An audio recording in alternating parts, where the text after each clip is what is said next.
바로 이것인 것 같습니다, 선생님. 네, 경기도 광주에서 1등이란 무엇인가, 그런 결과를 내고 있는 곳은 어디인가, 저희가 이 포스터를 보면서 네. 여실히 드러나는 것 같습니다. 네, 매년 이게 업데이트되는 포스터를 보면서 네, 매년 놀라고 있습니다. 네, 이렇게 한 지역에서 정말 37년간 결과를 만들어내며 1등 자리를 유지하는 것과 더불어 네, 정말 눈에 보이는 결과를 만들어내는 곳이잖아요, 저희가. 그렇습니다.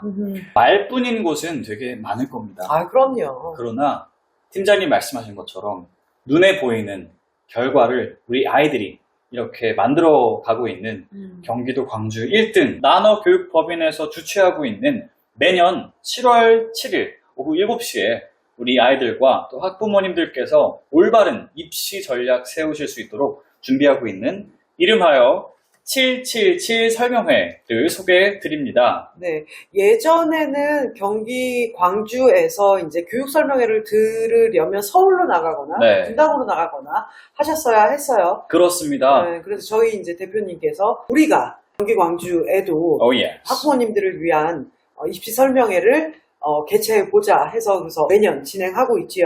그렇습니다. 매년 변화하는 입시 트렌드입니다. 초등학교 고학년 그 이상의 자녀를 두신 학부모님이시라면 그렇죠. 어떻게 공부 전략을 세워야 되나 아마 굉장히 많이 막막하실 겁니다. 네. 하지만 저희가 그 클루 가지고 있습니다. That is right. 네. 많은 변화 있거든요. 그래서 지금 초등학교 5학년부터 중학교 3학년 이하 요 학생들은 또 달라진 요 제도로 준비하셔야 하니까 누구보다도 학부모님이 알고 계셔야 합니다. 그렇습니다.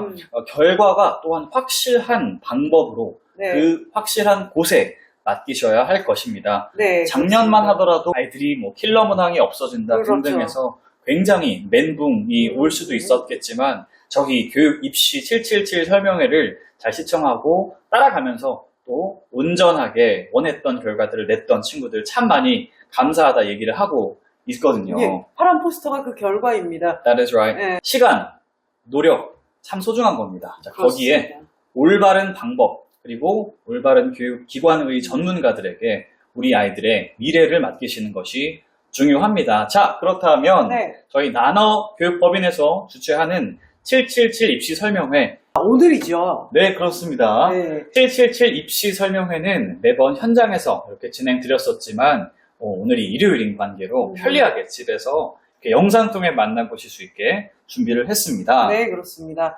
지금 아이들과 함께 좋은 시간에 편하게 Yes. 노트 테이킹 하실 준비물들 챙기셔가지고 집중하고 화면 봐주시기 바랍니다.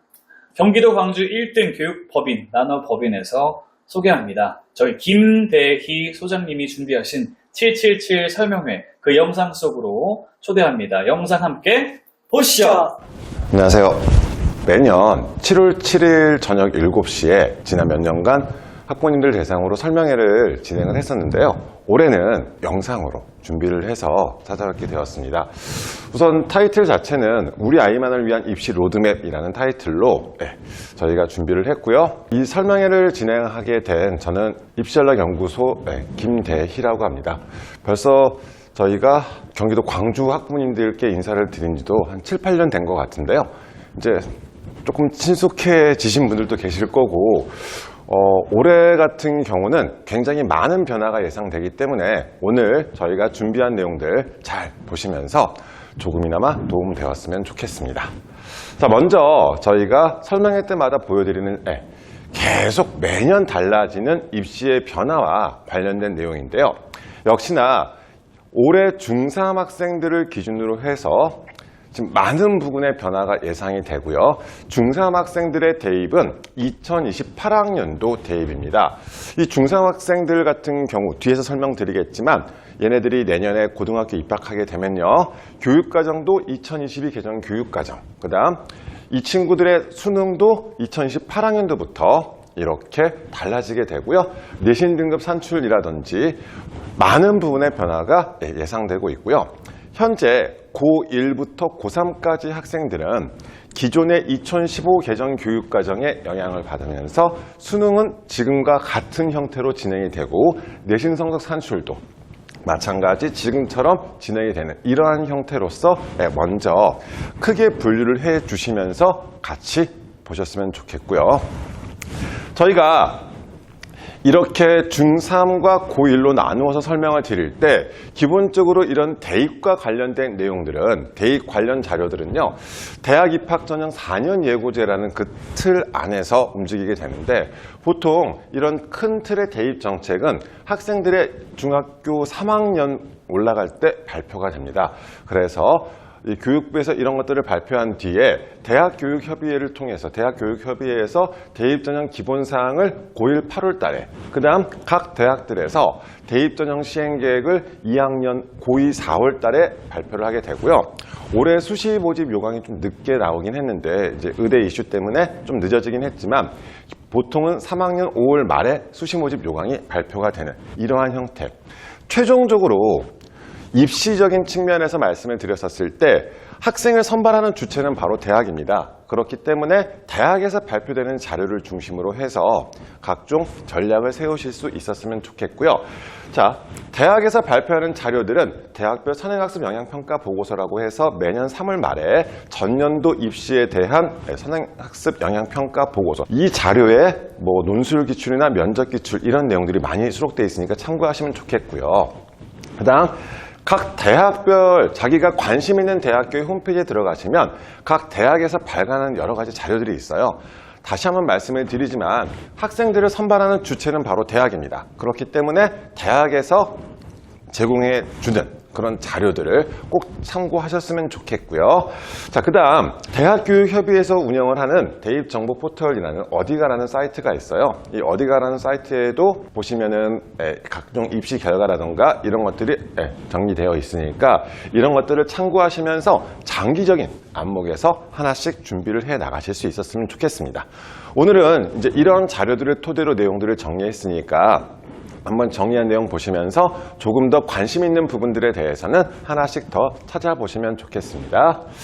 자, 먼저 아까 말씀드린 것처럼 크게 우리가 지금 중3 이하와 고1 이상으로 분류를 할 건데요. 자, 중3 이하와 고1 이상으로 분류를 했었을 때 분류하기 전에 지금 현재 상황에서 말씀을 드리면 최근 몇 년간 계속해서 자연계열에 대한 선호도, 그 다음 자연계열에 대한 강세, 아마 의학계열을 중심으로 해서 이러한 모습들을 계속 찾아볼 수 있고요. 두 번째로 지금 올해부터 또 하나 이슈 중에 하나가 무전공 선발을 각 대학별로 확대를 시켜나가고 있는 이러한 모습들도 찾아볼 수 있겠고요. 학생부 종합전형 쪽에 대해서도 우리가 서류평가 중심으로 진행되다 보니까 이 서류평가가 이제 어느 정도 시간이 지나면서 정착이 된 이러한 형태에서 각 대학에서는 지금 당장 고등학교 때 내신 성적도 물론 중요하겠지만 그것도 하나의 역량으로 분류가 될 수 있겠지만 기본적으로 학업 역량, 진로 역량, 공동체 역량 이렇게 학생들의 역량에 대한 평가가 중심이 되고 있는 이러한 모습들을 찾아볼 수 있겠고요. 자, 그러면서 이거를 이제 두 가지 형태로 분류를 했었을 때 현재 중3 이하의 친구들의 모습들, 자, 그 다음 고등학생들의 모습들 이렇게 우리가 비교를 해보실 수 있겠는데요. 다시 한번 정리를 또 간단히 해드리자면 현재 고등학생들 같은 경우는 2015 개정 교육과정의 영향을 받습니다. 자, 그리고 대입 공정성 강화 방안으로서 학생부 반영에 대해서도 굉장히 많이 학생부가 간소화되는 이러한 모습도 찾아볼 수 있겠고 통합형 수능이라는 이름으로서 진행이 되는데 이런 통합형 수능 같은 경우는 기본적으로 공통과목과 선택과목 체제로 분류가 되고 있고요. 학생부 종합전형에서도 서류평가 요소가 굉장히 많이 달라진 이런 형태. 자, 고등학교 내신 성적은 상대평가라고 숫자 등급 1등급에서 9등급까지 9등급제의 상대평가로 학생들의 내신 성적을 산출하고 있는 모습들이 되겠고요. 중3 이하의 친구들 같은 경우는 2022 개정 교육과정에 영향을 받게 됩니다. 자, 그러면서 내신 성적 산출에 대해서도 내신 5등급제 형태로 바뀌게 되었고 추가로 고교 학점제라는 이름으로도 같이 실시가 되겠고요.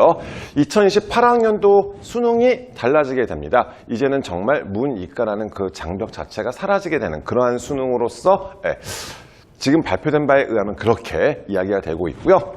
자, 이렇게 이제 선택 과목들이 이제 5등급제가 진행되면서 여러 가지 선택 과목들에 대해서 조금 더 내신 성적 산출에 대해서 부담을 줄일 수 있는 이런 방안으로서 진행이 되는 이러한 형태라고 파악하시면 좋겠고요. 자, 지금 기본적인 대입 구조 자체는 이거는 중3 이하라고 해도 이 틀은 그대로 유지가 될 예정입니다. 자, 기본적으로 우리가 4년제 대학교에 가기 위해서는 크게 수시 모집과 정시 모집의 두 가지 관문이 있어요. 이 수시와 정시는 시기에 따른 분류라고 생각하시면 좋겠고요. 시기에 따라서 수시냐 정시냐, 그 다음 수시 안에서는 다시 학생부 중심으로 선발하는 학생부 교과 전형과 학생부 종합 전형, 그 다음 논술, 특기자 이런 실기 형태로 선발하게 되는 수시 모집의 모습이 있고요. 정시 모집 같은 경우는 수시 모집이 다 끝난 뒤에 수능 중심으로 선발하는 이러한 모습인데, 자, 이런 것들도 약간씩의 지금 최근 변화가 나타나고 있는 이런 모습들도 살펴보시면서 여기서는요, 전체 모집 인원을 통해서 한번 정리를 해볼게요. 자, 앞에서 언급을 했지만 고등학교 2학년이 되어야지 전형별 계획이 발표된다고 말씀드렸잖아요. 자, 그래서 지금 현재 고등학교 2학년 학생들의 입시인 2026학년도까지 인원이 발표가 된 상태입니다. 자, 전체 모집 인원 같은 경우는 자, 2025학년도에 비해서 증가한 이러한 모습들을 볼 수가 찾아볼 수 있겠고요. 약 5,000명이 증가했다는 것은 의학 계열에 대한 변화가 되겠죠. 자, 그런데 이 모집 인원 자체가 전체 모집 인원이 증가한 형태에서, 자, 보라색은 현재 고3들이거든요. 수시, 정시. 그 다음 달라진 2학년 이하의 친구들은, 자, 수시가 27만 5천 명. 자, 그런데 뭐 숫자도 증가했지만 비율 자체도 거의 수시 모집에서 80% 가까이를 선발을 하고 있습니다. 자, 그래서 그 앞으로 이제 저희가 몇 년치의 그 수시와 정시의 비율을 살펴봤었을 때 거의 80% 가까이를 수시에서 선발한다, 이렇게 생각하시면 좋겠고요. 정시는 20% 정도 선발하고 있는 이러한 추세로서 아무래도 기본적인 학교생활 중심인 수시 모집 쪽에 조금 더 관심을 가지면서 준비하셨으면 좋겠다는 취지로 말씀을 드리는 거고요. 자, 2025학년도와 2026학년도를 비교해 봤었을 때 수도권 대학과 비수도권 대학으로 분류를 해서 또 말씀을 드리면, 수도권 대학 같은 경우는 자, 2026학년도가 되면서 학생부 교과로 선발하는 인원과 학생부 종합 전체 인원으로 봤었을 때는, 전국의 모든 학생들을 따졌을 때는 학생부 교과, 즉 내신 성적 중심으로 선발하는 인원이 많지만 수도권과 비수도권으로 분류를 했었을 때 우선 수도권 지역 대학들에서는 자, 학생부 교과보다 종합으로 선발하는 인원이 더 많다는 것들도 하나의 특징으로 생각하시면 좋겠습니다. 그래서 지금 당장 내신 성적에 대해서 막 부들부들 거리기보다는 장기적인 안목에서 경쟁력을 더욱더 키워갈 수 있는 이런 방안으로 입시를 준비해 나가셨으면 좋겠고요. 자, 그 과정에서 저희 지금까지의 실적들을 살펴봤더니 한 지역에서 이렇게 오랫동안 많은 합격생들도 보통 그렇잖아요. 이제 저희가 학원을 다니는 이유 중에 하나도 내 부족한 부분을 채워 넣으면서 전략을 세워서 어떤 결과물을 만들어내기 위함인데, 지금 한 지역에서 이렇게 오랜 기간 동안 37년여간 계속해서 성장해 나가고 있는 이런 모습들 살펴보시면서 저희가 준비시키는 방안에서도 마찬가지예요.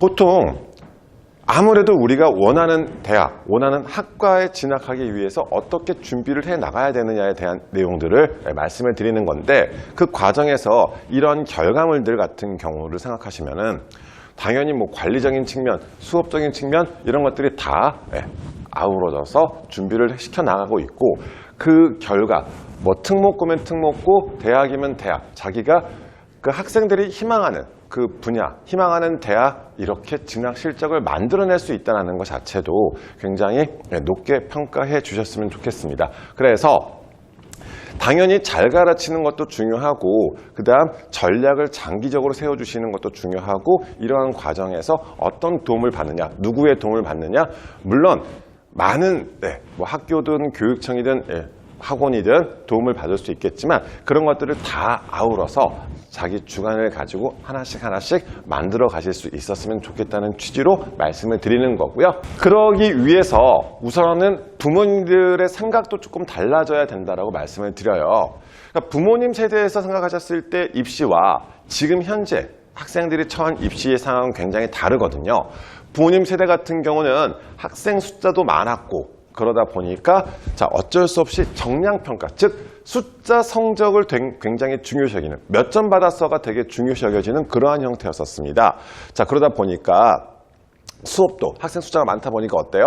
일방적인 판서 수업으로 진행이 됐었고, 그래서 매번 시험 치셨잖아요. 시험 굉장히 많이 치셨던 세대세요. 그러다 보니까 그때 당시에는 무조건 결과만 좋으면 되는 그러한 형태였었습니다. 그렇죠? 결과는 뭐였어요? 점수 혹은 수상 실적, 이런 것들이 결과로 이야기한다면,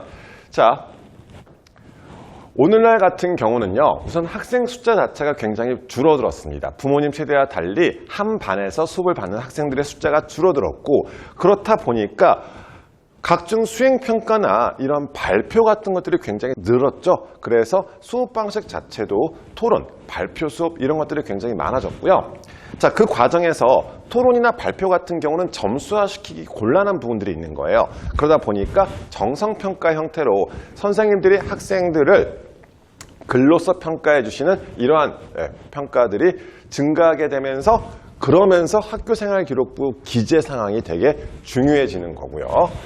또한 평가 방식 자체도 부모님 세대처럼 그냥 시험만 잘 봐서 점수를 잘 받는 형태가 아니라, 이제는 각종 수행평가 비중이 굉장히 늘어서 결과뿐만 아니라 그 동기와 과정, 그리고 추가로 그 뒤에 확장까지 접목시키게 되는, 이렇게 평가 방식의 변화까지도 생각하실 수 있는 이런 형태가 되겠고요.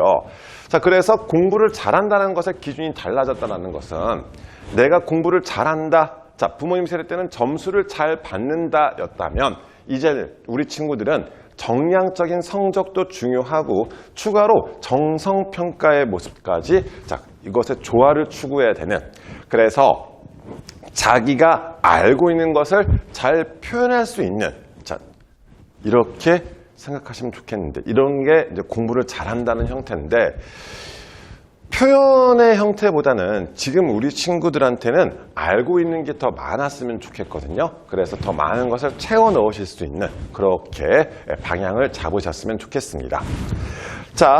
요즘 굉장히 이제 많이 핫했던 의학 계열에 대해서 간략하게 또 한번 정리를 해드릴 건데, 기존 2024학년도의 선발 인원에 비해서 2025학년도 증가했고요. 2026학년도도 지금 발표된 바에 의하면 이렇게 증가하는 모습들 찾아보실 수 있을 텐데, 계속해서 이게 지금 올해 발표된 형태에서의 선발 인원과 더불어서 이제 앞으로도 어느 정도까지 선발하게 되는지, 이러한 형태로서 이제 판단하시면서 같이 봐주시면 좋겠거든요.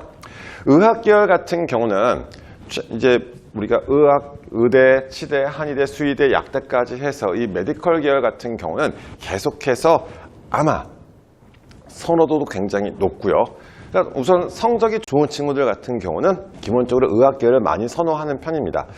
그러다 보니까 아마 앞으로도 한 향후 10여 년간은 이쪽 방향의 선호도가 굉장히 높을 거로 예상을 하는데, 그것을 이제 모집 인원을 쭉 따져봤었을 때 2025학년도와 2026학년도 전체적으로 이제 따져봤었을 때 수시 쪽의 모집 인원 자체에 대해서도 어떤 방향으로 준비를 해 나가야 되느냐, 이쪽에 대한 문의들이 굉장히 많으신데요.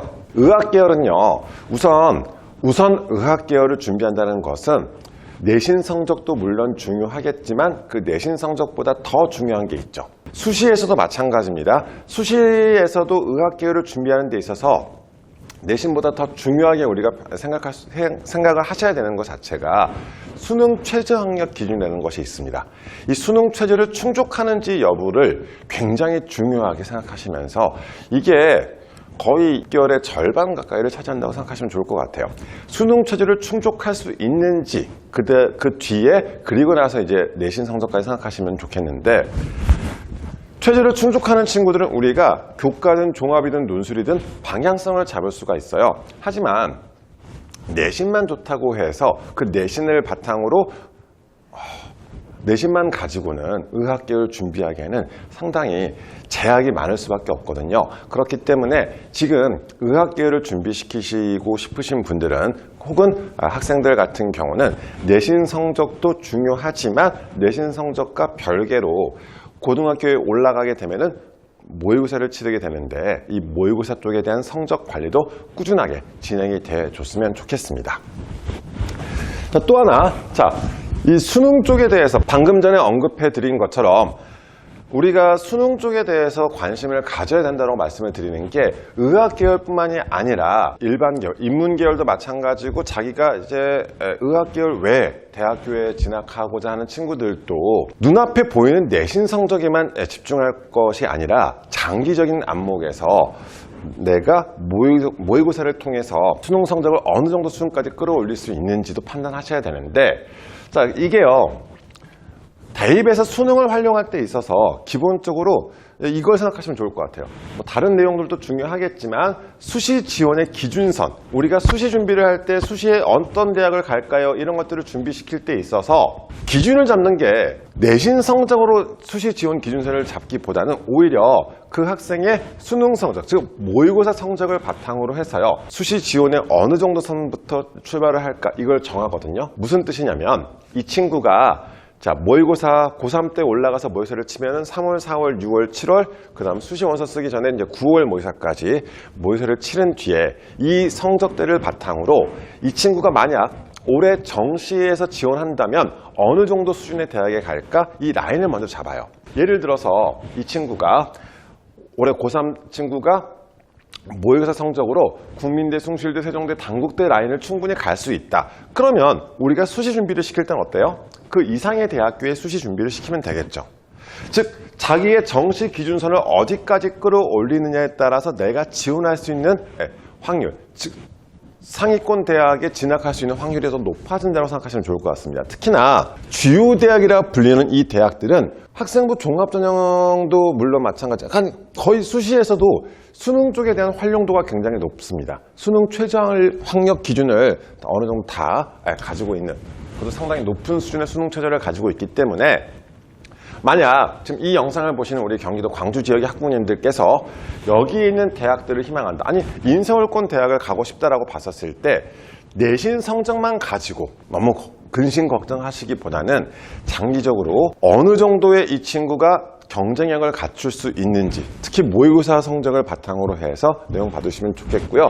우리 경기도 광주 학부모님들께서도 되게 입시 실적을 잘 내고 있는 우리 학원이기 때문에 상담 받아보시면서 그렇게 장기적인 전략, 로드맵을 세워서 준비해 나가셨으면 좋겠습니다. 자, 수능이 중요하다고 말씀을 드렸기 때문에 현재 고등학생들의 수능부터 우선 설명을 드릴게요. 현재 고등학생들의 수능은 이러한 형태로 진행이 됩니다. 국어, 수학, 영어, 한국사는 필수 과목으로 진행이 되고요.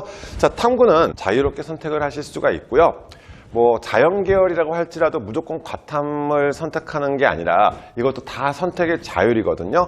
그러다 보니까 자기가 전략을 세워서 요즘 학생들 표현으로 사탐론이라고도 표현하는데 자연계열임에도 불구하고 과탐 하나, 사탐 하나 이런 식으로 선택하는 친구들이 조금씩 증가하고 있는 추세이기도 하는데, 우선은 이렇게 말씀을 드릴게요. 그게 무조건 나쁘다는 것이 아니라 내 선택의 폭이 좁아지는 것이라고 생각하시면 좋겠습니다. 이게 당연히 어떤 선택을 하든지 간에, 그리고 거기에 맞춰서 전략을 세워 나가시는 것에 대해서는 충분히 학생의 상황에 따라 다를 수는 있어요.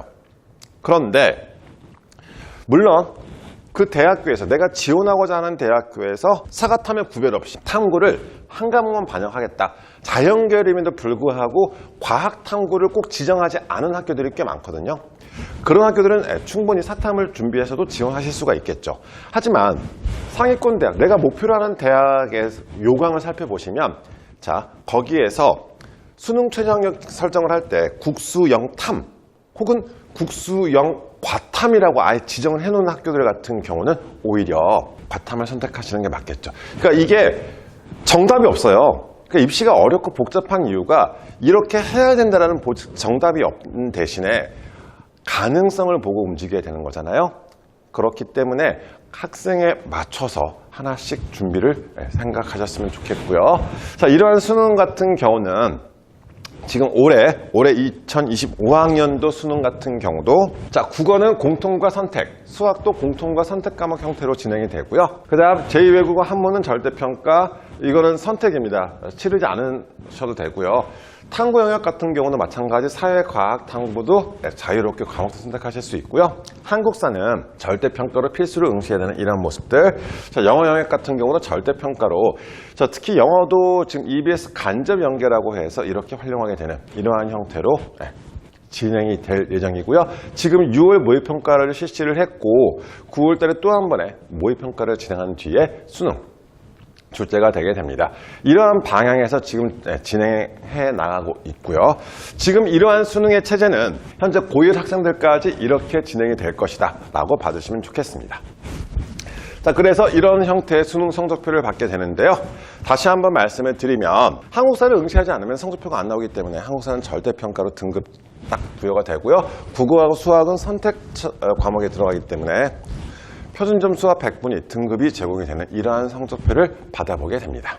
자, 수능 준비를 하는 지금 현재 고등학생들 같은 경우는 공통과목과 선택과목 체제라고 말씀을 드렸는데, 자, 공통과목 같은 경우는 독서하고 문학, 국어에서는 독서하고 문학이 34문항이 출제가 되고요. 선택과목으로서는 화법과 작문, 언어와 매치 둘 중에 한 과목을 선택해야 되는데 여기서는 11문항이 출제가 됩니다. 국어는 선택과목에 대해서는요, 특별하게 어떤 과목을 선택해야 된다라는 것은 없거든요. 대신 내가 점수를 잘 받을 수 있는 과목을 선택해서 점수를 더 높이는 게 더 중요할 거고요. 자, 수학 같은 경우에 대해서도 공통 과목으로서는 수 1과 수 2가 있습니다. 공통 과목으로는 수 1과 수 2가 22문항이 출제가 되고요.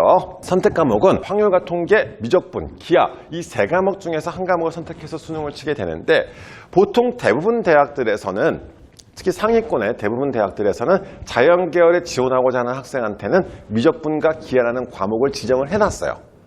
그렇기 때문에 자연계열 학생들, 자연계열로 지원하고 싶은 학생들이 보통 미적분과 기하를 많이 선택하는 편이고요. 자, 이런 식으로 해 나가시는데 고3 학생들부터는 이렇게 본격적으로 자기가 전략적으로 접근하신다면 우선 기본적으로 수능을 준비하는 데 있어서 고1, 고2 학생들까지는요, 선택 과목보다, 지금 당장 선택 과목보다는 우선 공통 과목에 더 집중해서 준비를 하셨으면 좋겠습니다. 물론 배점 자체도 국어는 공통 과목에서 76점이 배점되어 있고 수학은 공통 과목에서 74점이 배점되어 있는 이러한 형태인데, 표준 점수를 산출할 때 있어서 선택 과목의 유불리를 방지하기 위해서 자, 이렇게 선택 과목의 표준화 과정을 거치거든요.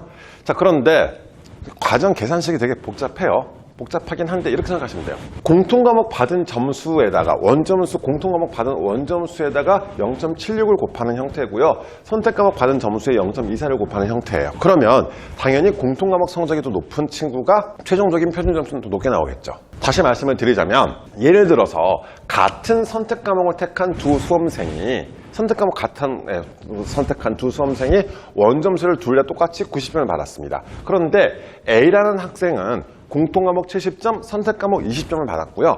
B라는 학생은 공통과목 65점, 선택과목 25점. 똑같이 그래서 원점수는 90점이에요. 그런데 이런 점수 표준화 과정을 거치다 보니까 최종적인 표준 점수는 공통과목의 원점수를 높게 받은 A 학생이 B 학생보다 표준 점수가 더 높게 나온다. 이렇게 생각하시면서, 그렇기 때문에 고등학교 2학년 학생들, 아니 수능을 준비할 때 있어서 기본적으로 공통 과목에서 어느 정도의 성적들을 받아낼 수 있는지 이제 그거를 더 우선시 여기셨으면 좋겠다는 이렇게 말씀을 드리는 거고요. 자, 그 다음에 달라지는 수능 같은 경우 우리 친구들 이제 여기는 중3 이하의 2028학년도 이하의 달라진 수능에서는요, 국어, 수학, 사회과학 탐구, 직업 탐구 영역은 선택 과목제가 폐지가 되고 모든 학생들이 같은 수능을 치게 되는 이러한 형태의 모습이고요.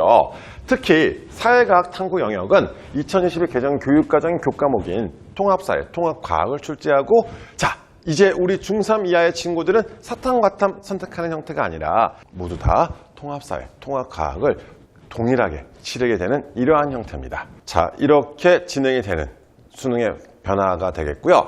지금 이 수능은 2027학년도까지, 즉 현재 고1 학생들까지의 수능과 지금 중3 이하의 학생들의 수능이 달라지는 것을 지금 한 장으로 한번 정리를 해봤는데요. 지금 현행 수능에서는 공통과목, 선택과목 체제라면 자, 달라지는 개편안에서는 자, 국어에서는 공통으로 화법과 언어, 독서와 작문, 지금 이제 달라진 개정 교육과정의 과목들입니다.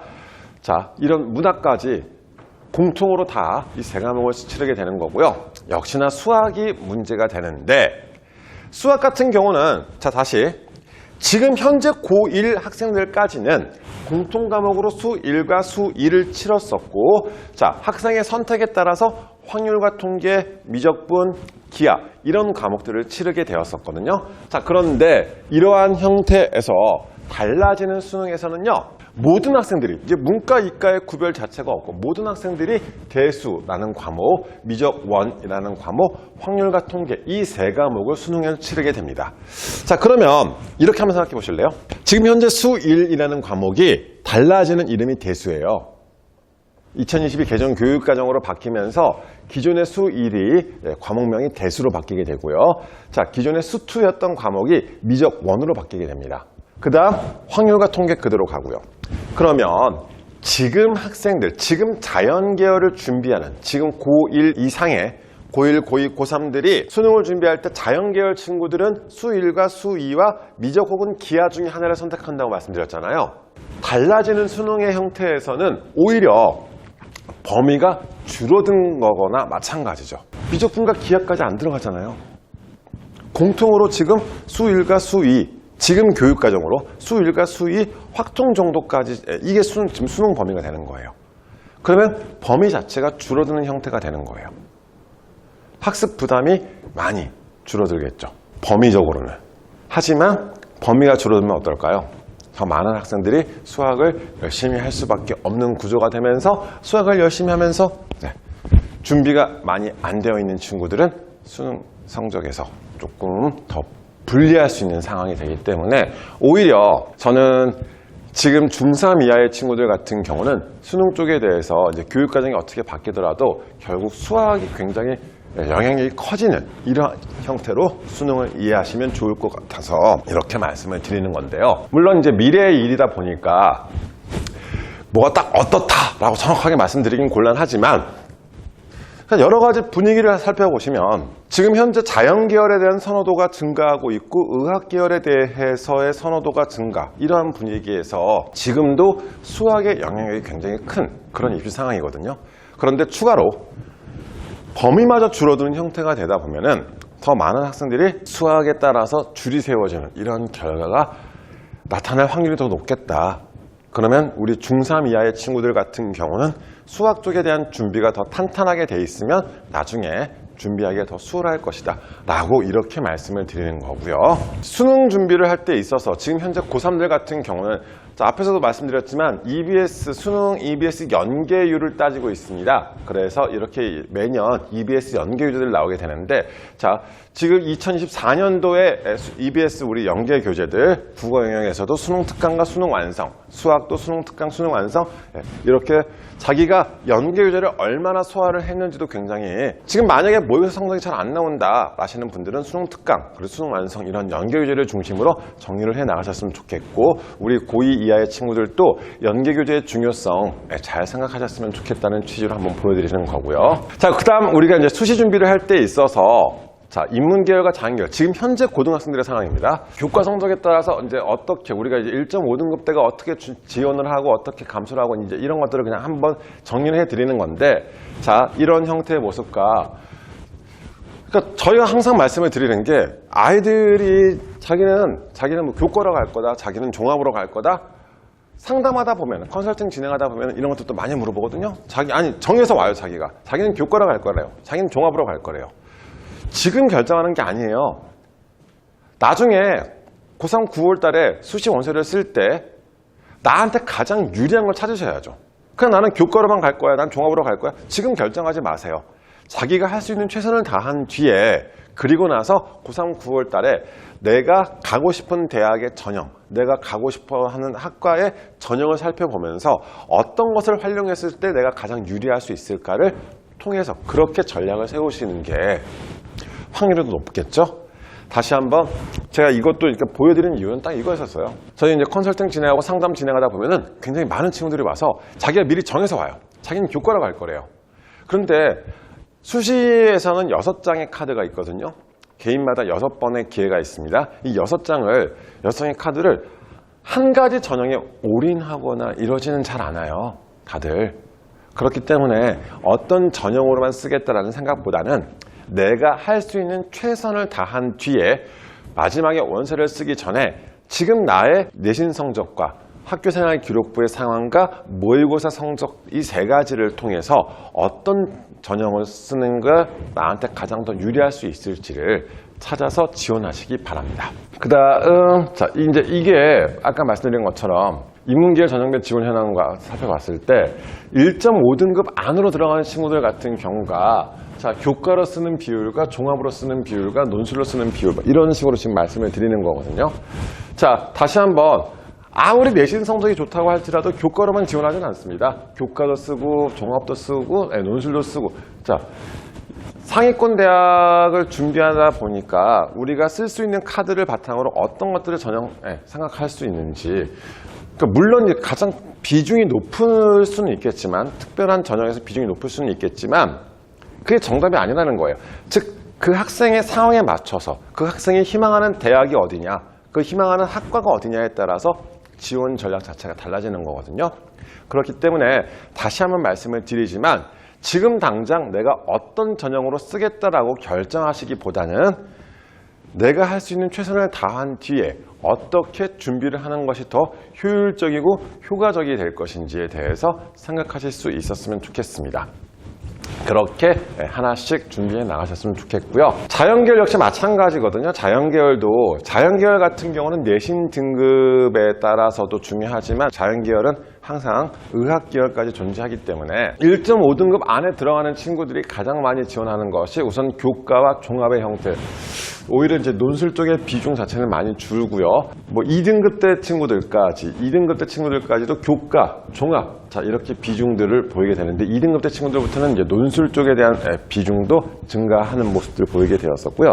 자 이런 식으로 저희가 이제 이거는 결과물이기 때문에 작년, 재작년에 어떤 전형으로 어떻게 지원했는지 그리고 거기에 대한 지원과 합격률에 대한 그런 현황이니까 참고하시면서 내 내신 성적이 지금 어느 정도다 라고 따졌을 때 이 내신 성적으로 어떤 전형에 지원했을 때 합격 확률이 훨씬 더 높아질 수 있을까 그리고 다시 한번 말씀을 드리자면 내가 어떤 대학에 가고 싶은지도 굉장히 중요하거든요. 이런 자료들을 참고하시면서 내가 A대학을 희망하고 있다. 그럼 A대학, 지금 현재 고3이라면 A대학교의 올해 모집 요강과 최소 3개년치 이상의 입시 결과를 바탕으로 해서 준비하시면 좋겠고 지금 2학년 같은 경우도 아직 전형 계획만 발표된 상태이기 때문에 이 전형 계획을 바탕으로 해서 내가 이런 식으로 준비를 해나가면 되겠구나 라고 생각하시되 전형에 대한 결정은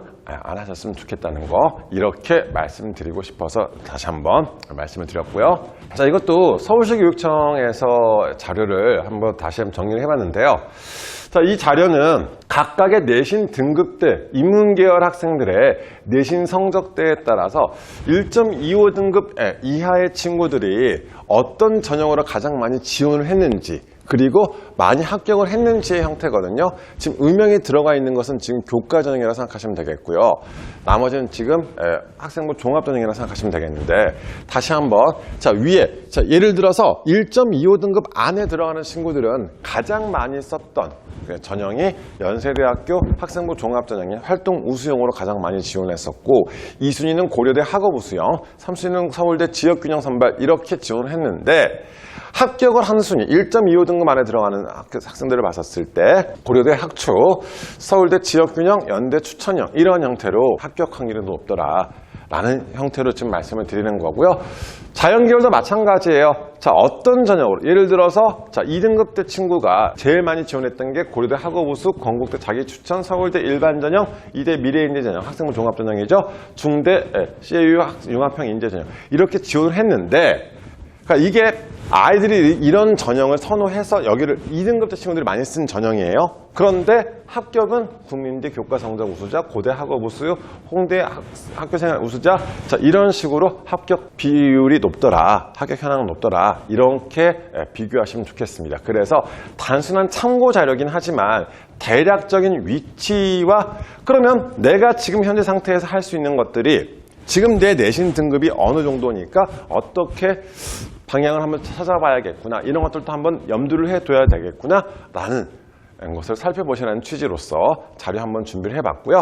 자, 그러면 지금 이제 3학년들도 그 다음 이제 우리 딱 아마 이 영상을 보실 때쯤이면 1학기 기말고사가 다 끝났을 무렵일 텐데, 특히 이제 고등학교 1학년 같은 경우는 첫 번째 내신 성적이 산출되는 그런 시기가 될 건데요. 학교마다 약간씩의 비중 차이는 있지만 지금 제가 예시로 가져온 것처럼, 자, 학교마다 지필평가와 수행평가를 통해서, 자, 지금 여기 학교 같은 경우도 국어, 자, 1차 지필이 중간고사고요, 2차 지필이 기말고사입니다. 자, 중간 선택형, 즉 이렇게 선택형으로 학생들을 평가한 뒤에 지필고사가 60%고 수행평가가 지금 40%가 산출이 되네요. 자, 이렇게 해서 최종적으로 한 학기에 원점수가 만들어집니다. 우리 친구들이 이번 학기 동안 중간고사와 기말고사와 수행평가 2차례 이상 이렇게 진행을 하면서 최종적으로 그 최종적인 원점수가 이제 학기 말에 산출이 될 거고요. 자, 예를 들어서 이런 형태에서 이 친구가 중간고사가 30점 다 맞았어요. 그러니까 100점 맞았어요. 그럼 30점을 획득했겠죠? 자, 수행평가로 독서활동 20점, 주제활동, 주제탐구 발표 20점. 그래서 만약에 뭐 20점 만점 중에서 뭐 10점씩 받아서 20점이 됐습니다. 그러면 지금까지 취득한 원점수는 50점이 되는 거죠. 이게 기말고사 성적표에서 다시 확인하실 수 있어요. 그렇게 해서 최종적으로 학기 말에 나의 과목별 원점수가 확정이 되고요. 그 다음, 자, 우리 학교의 학생 숫자에 따라서 등급이 산출되는 거예요. 다시 한번 내신 성적 산출에 있어서는 이렇게 생각하시면 됩니다. 내신 성적이 산출되는 과정에서는 시험 한 번을 잘 봤다고, 시험 한 번 못 봤다고 해서 내신 등급이 무조건 나쁘다는 것이 아니라, 이 내신 성적을 산출할 때 있어서 지필고사 2차례, 그 다음 수행평가 최소한 2차례 이상, 이런 식의 학기 말까지 원점수를 따진 뒤에 그 점수가 몇 등이냐. 예를 들어서 우리 학교 전교생이 100명이에요. 그러면 4등까지가 1등급이고 5등부터 11등까지가 2등급, 12등부터 23등까지 식으로 해서 각각의 등급이 산출되게 되는 구조입니다. 자, 이것도요, 저희가 항상 강조하는 게 등수, 최종 등수는 학기 말에 알 수 있거든요. 뭐 중간고사에 등수는 나오긴 해요. 그런데 중간고사 비중은 전체 3분의 1도 안 되는 거잖아요. 수행평가 2차례와 기말고사를 통해서 충분히 역전하실 수 있거든요. 학기 말까지 최선을 다하세요. 세상에서 제일 억울한 친구 누구게요? 5등, 12등, 24등, 아니 97등도 억울해요. 한 명만 이겨서도 내가 등급이 달라지는 거잖아요. 그렇기 때문에 마지막까지 최선을 다한 이러한 형태로서 꼭 내신 관리가 필요하다고 말씀을 드리고 싶고요. 아이들 표현대로 등급 문 여는 친구들, 등급 문 여는 것만큼 요즘 슬픈 게 없죠. 그렇기 때문에 이 최종 등수가 확정되기 전까지, 그때까지 최선을 다해서 자기 이것도 과목별로 등급이 나오는 것이기 때문에 자기 등급 관리가 이루어졌으면 좋겠습니다. 자, 그래서 우리가 3학년 1학기 때까지 대략 숫자 등급이 나오는 과목이 약 학교마다 조금씩 차이는 있겠지만 30여 과목 정도 됩니다. 그럼 30과목에 최종적으로 뭐 1학년 때 석차 등급 몇 등급이고 막 이렇게 쭉 딱 따져서 계산하게 되는데, 뭐 3학년 진로선택까지 따지게 되는데요. 그래서 고3 1학기 때까지 5개 학기 동안 최선을 다한 뒤에 내신 성적을 산출하게 되는데, 자, 그렇다고 해서 이게 무조건 이제 등급이 전부 다 1등급이 나오기는 많이 힘들잖아요. 자, 그런데 그래서 이제 학생들이 들고 오는 내신 성적을 보게 되면은 평균 몇 등급 이렇게 이제 정리해서 옵니다. 그러면 평균 몇 등급이에요? 그런데 이 평균 몇 등급도 대학마다 계산하는 게 다 다르기 때문에 학교마다 이게 산출 방식도 다르거든요. 무슨 뜻이냐면, 자, 간단하게 지금 이 세 학생을 비교를 했을 때, 자, 그냥 국영수 세 과목, 단순 비교니까 한번 참고를 해주세요. 자, 첫 번째 친구는 국어 1, 영어 1, 수학 4. 그러면은 6등급이니까 세 과목 평균 2등급이죠. 이 친구도 평균 2등급, 이 친구도 평균 2등급인 거예요. 셋 다 평균 2.0의 내신 성적을 가지고 있는 친구입니다. 그렇죠? 114, 123, 222. 그런데 이 성적을 바탕으로 각 대학마다 계산을 해봤더니요. 자, 지금 평균 2등급, 첫 번째 평균 2등급인 이 114 친구는 국어 1, 영어 1, 수학 4. 그래서 연세대학교 계산식에 의하면 275점이 나오는 거고요. 자, 고려대 계산식 국어 1, 영어 1, 200점에다가 수학 4면은 286점이 나오는 거죠. 계산이 달라지는 거예요. 평균 2등급이라고 해서 자, 그런데 1, 2, 3짜리 친구 볼까요? 평균 2등급 똑같은 친구죠? 그런데 국어 1, 영어 2, 수학 3이에요. 그랬더니 282.5점이 나왔어요. 고려대 계산식으로 했더니 자, 1, 2, 3, 292점이 나왔어요. 자, 어때요? 1, 2, 3이 더 유리할 수도 있겠. 그러니까 이게 계산이 그럼 1, 2, 3이 더 유리하는 이게 아니라 계산이 달라진다는 것을 말씀을 드리는 거예요. 자, 그 다음 2 나온 친구는 어떨까요? 연세대학교에서는 285점이 나왔고요. 자, 그 다음 고려대에서는 294점이 나왔고요. 이런 식으로 해서 각각의 계산 자체가 달라지는 형태가 되는 거니까 다시 한번 말씀을 드리지만 내신 성적이라는 것은 3학년 1학기까지 포기하지 말고 끝까지 관리를 하실 수 있었으면 좋겠습니다. 이게 나중에 오셨을 때 굉장히 후회하는 모습들을 많이 봤거든요. 그래서 우리 경기도 광주 학생들 같은 경우는 고3 1학기 때까지 내신 포기하지 마시고 끝까지 함께 준비하실 수 있었으면 좋겠습니다.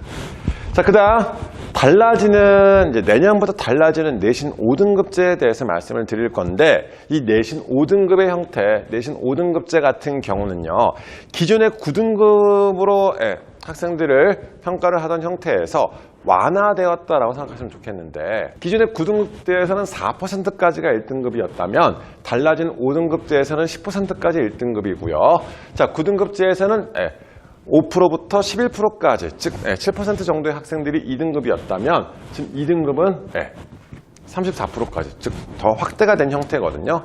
다시 한번 지금 비교를 해드리자면 지금 어떤 게 더 눈으로 보셨을 때 확 차이가 날지 모르겠지만 각각의 비중 자체가 5등급제로 완화가 되면서 기존에 우리가 9등급제에서 그나마 상위권으로 분류를 했던 형태가 한 2, 3등급대 친구들까지인데 자, 어때요?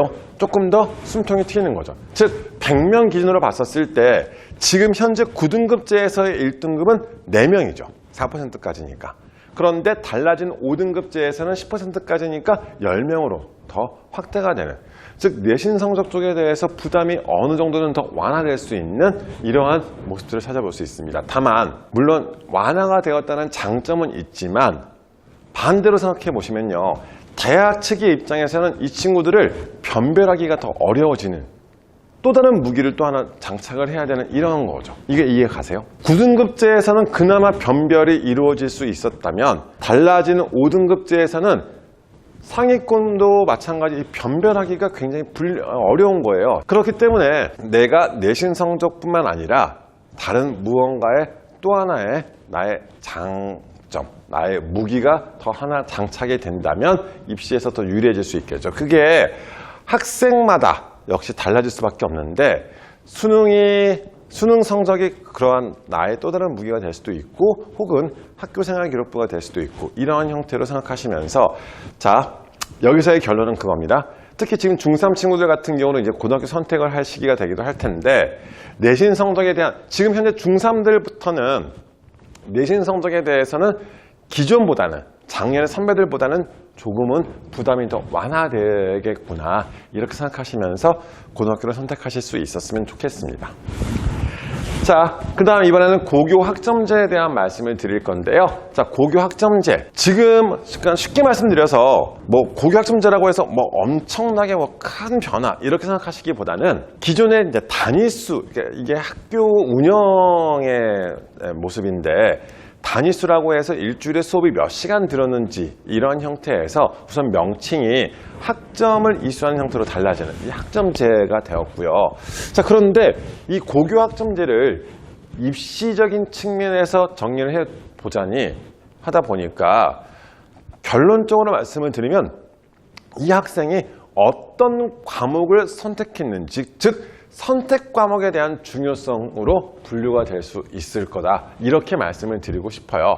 그래서 고교학점제에 대해서 너무 어렵게도 복잡하게도 생각하지 마시고 준비하는 과정에서는 제일 필요한 게요. 이 친구가 어떤 계열로 대학을 진학하고 싶은지를 정하시는 게 제일 중요한 것 같아요.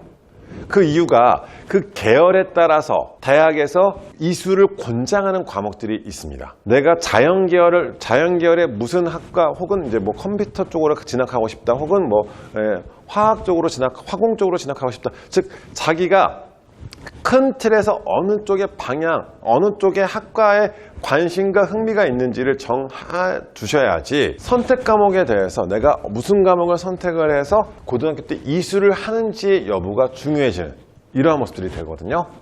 자, 그래서 이 선택 과목의 이수 같은 경우는 제가 이제 지금 막 여러 개 학교들의 자료들을 막 정리를 해 보다 보니 자, 이제 대학에서도 이거는요, 관심 있는 대학교 홈페이지 들어가시면 요즘 웬만한 대학교에서는 다 이렇게 지정 거의 해놨어요.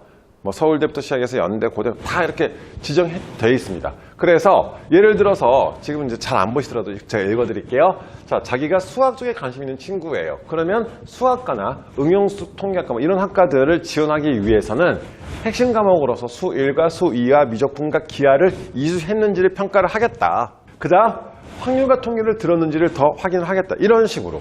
또 하나 우리 친구가 뭐 천문 혹은 지구 이쪽에 관심 있는 친구예요. 그러면 대기과학과나 지구시스템과학과나 천문우주학과에 희망하는 친구라면 수학 1과 수학 2와 미적분을 핵심 과목으로 이수를 해야 되는 거고요. 추가로 물리학 1, 화학 1, 지구과학 1, 2를 이수했는지 고등학교 생활에서 수업을 들었는지 여부를 체크를 한다는 이야기입니다. 그 다음 권장 과목으로서 확률과 통계, 기하도 들었는지 여부를 확인하는 거고요. 물리학 2까지 들었는지를 즉 이 친구가 어느 쪽 계열로 진학하고 싶다는 이 라인이 잡히지 않으면 내가 무슨 과목을 선택을 해야 될지부터도 이게 결정이 안 되는 거잖아요. 그런데 대학에서는 선택 과목 이수 여부를 확인한다는 거예요. 자, 아직은 제가 정확하게 방향성을 못 잡았어요 라는 친구들은 공통적으로 내가 자연계열을 희망하고 있다? 그러면 수학 쪽에 대해서는 수1과 수2와 미적분, 기하까지는 들어주시는 게 좋겠죠. 두 번째, 과학탐구는 어떻게 해야 될까요? 공학계열은 기본적으로 물리학 과목이 들어가 주는 게 좋겠고 이수를 하는 게 좋겠고 자, 이런 식으로 어느 쪽에 방향을 잡고 하나씩 준비를 해 나가셔야 된다는 이야기거든요.